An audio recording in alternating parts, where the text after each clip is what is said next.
And our third main topic today gets submitted to us by Thomas, who writes, "Hey guys, so it appears that Andy Serkis is in talks to play Alfred in The Batman. In addition, Colin Farrell is in talks for the Penguin. What do you think of this news? Would Andy Serkis working on this film interfere with Venom 2? Thanks, and keep up the great work." All right, thanks a lot for sending that in, man. And all of a sudden, yesterday, like we knew we were going to start getting some Fast and Furious releases of castings and all that sort of stuff. The rosters and the dance card is starting to get filled up. But they have announced 2 new names, Andy Serkis and Colin Farrell. Now, it's important to point out at this point, these are now in talks. What that now means is that the studio has decided, yes, we want this person for the role, and the actor has said, yes, we are interested in that role, and now they're just working out the details of a contract. 9 times out of 10, that means that they lock it down. But as we've seen with Jonah Hill on The Batman, it doesn't always work out. So there is still a possibility out there that maybe Andy Serkis and Colin Farrell don't work out for this. It is likely that it will, but we'll go with that for now. You are now looking at, Rob, a cast that includes Robert Pattinson, Paul Dano. We got, I keep on wanting to say Zazie Beetz, Zoe Kravitz, who's been killing it lately. Yeah. We've got Jeffrey Wright, who is utterly magnificent.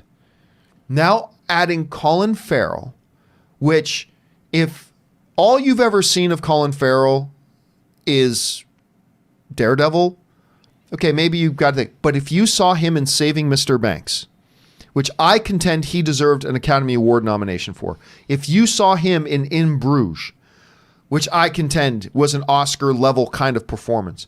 If you saw him in Lobster, which was an Oscar kind of level performance. This is a great casting. Now, would I have thought of Colin Farrell for Penguin? No, that wouldn't come off the top of my head, but that's why we always say, I'm just worried about talent. Are you getting a talented person? Because only the writers and the director of the film know what kind of Penguin they're going for, so they know whether or not Colin Farrell's a good match or not. We don't.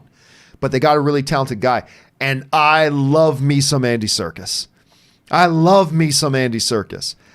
Serkis as the badass Alfred would be incredible. Look at the cast they've been putting together. Again, Colin Farrell might be the biggest superstar name here, but they haven't really been going for the big superstar names. They've been going for pure, undiluted, exceptional talent.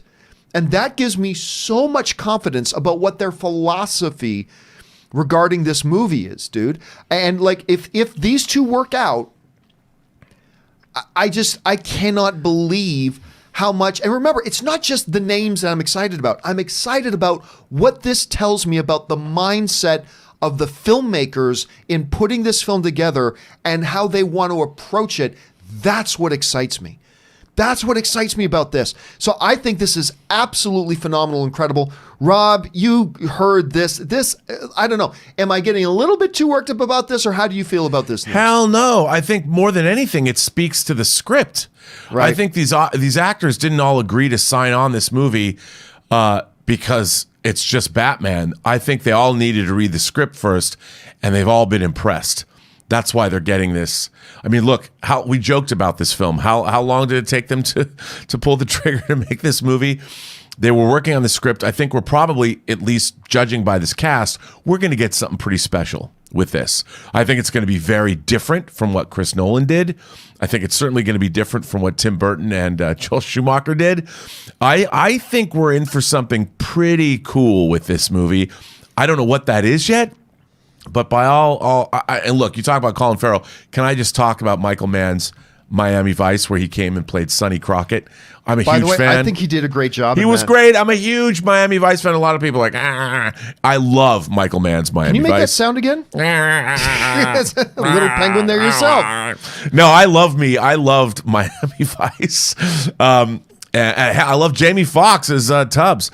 But I think this is going to be great. I'm really, really excited for this movie. And I have to tell you, I think this is going to be a win again. Walter Hamada's new DC is been killing it. I mean, we've got auteurist visions for these characters, whether it's James Wan's goofy fantasy of Aquaman that I loved, Patty Jenkins with Wonder Woman, which I can't wait to see. Of course, Todd Phillips and Joker. Who knows what the emancipation of Harley Quinn is going to be like, but I'm sure it's going to be interesting, and I think this movie is going to be. I can't wait for this movie. By the way, just side note, when I went in to go watch Doctor Sleep, they did play a quick trailer for they did play like 2 or 3 trailers, which they normally don't do for these advanced screenings. Right. But they did play like 2 or 3 trailers. One of them was the Harley Quinn trailer.